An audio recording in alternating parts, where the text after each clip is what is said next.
Loh Kean Yew, mantan juara dunia dari Singapura, datang dengan kesiapan total dan mental baja. Ubed mengakui, di poin kritis game pertama saat skor imbang, lawan menolak menyerah dan langsung menggigit balik.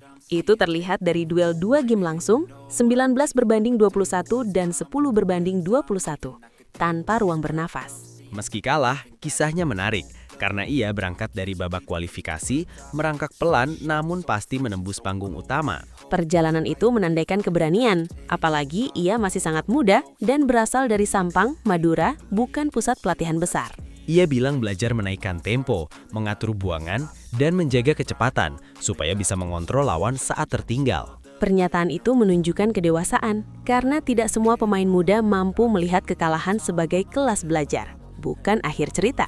Targetnya jelas, ia ingin minimal per-4 final, maka kekalahan ini jadi tamparan sekaligus peta jalan berikutnya. Dan justru di situ letak dramanya. Publik mengira kejutan besar lahir, tetapi pengalaman lawan mengunci pintu rapat. Saya rasa ini bukan tentang kegagalan semata, melainkan tentang jurang tipis antara percaya diri dan konsistensi di lapangan besar. Setuju, apalagi di turnamen berhadiah $500.000 AS. Tekanan mental terasa 2 kali lipat.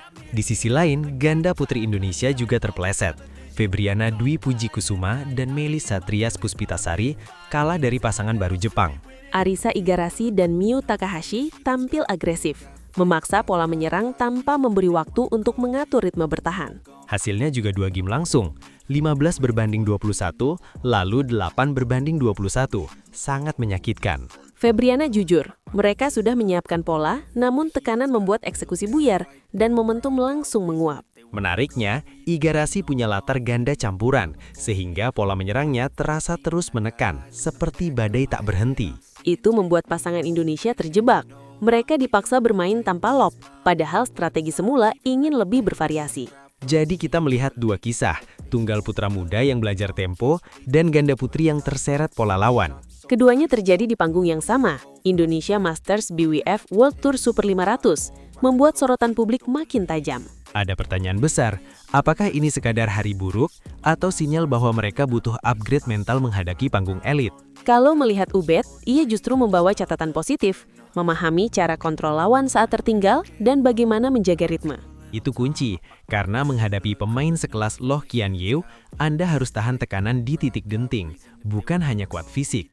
Dan titik genting itu terlihat jelas ketika kedudukan imbang di game pertama, lalu pengalaman bicara lebih keras daripada ambisi muda.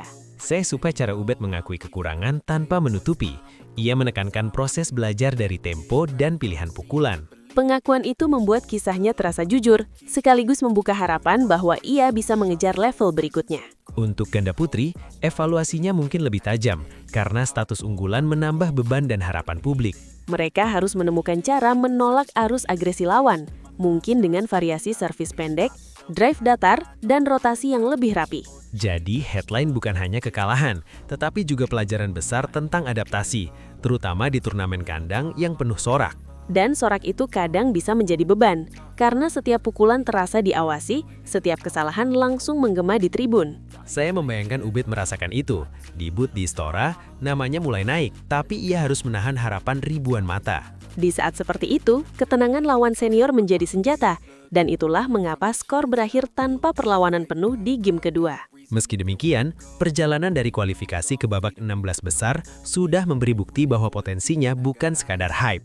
Ya, dan dengan evaluasi yang tepat, ia bisa kembali dengan strategi lebih matang, terutama menjaga fokus di poin krusial. Dari sisi ganda putri, evaluasinya mungkin lebih tajam, karena status unggulan menambah beban dan harapan publik. Mereka harus menemukan cara menolak arus agresi lawan, mungkin dengan variasi servis pendek, drive datar, dan rotasi yang lebih rapi. Jadi, headline bukan hanya kekalahan, tetapi juga pelajaran besar tentang adaptasi, terutama di turnamen kandang yang penuh sorak. Dan sorak itu kadang bisa menjadi beban, karena setiap pukulan terasa diawasi, setiap kesalahan langsung menggema di tribun. Saya membayangkan Ubed merasakan itu. Debut di Istora, namanya mulai naik, tapi ia harus menahan harapan ribuan mata. Di saat seperti itu, ketenangan lawan senior menjadi senjata, dan itulah mengapa skor berakhir tanpa perlawanan penuh di game kedua. Meski demikian, perjalanan dari kualifikasi ke babak 16 besar sudah memberi bukti bahwa potensinya bukan sekadar hype. Ya, dan dengan evaluasi yang tepat, ia bisa kembali dengan strategi lebih matang, terutama menjaga fokus di poin krusial.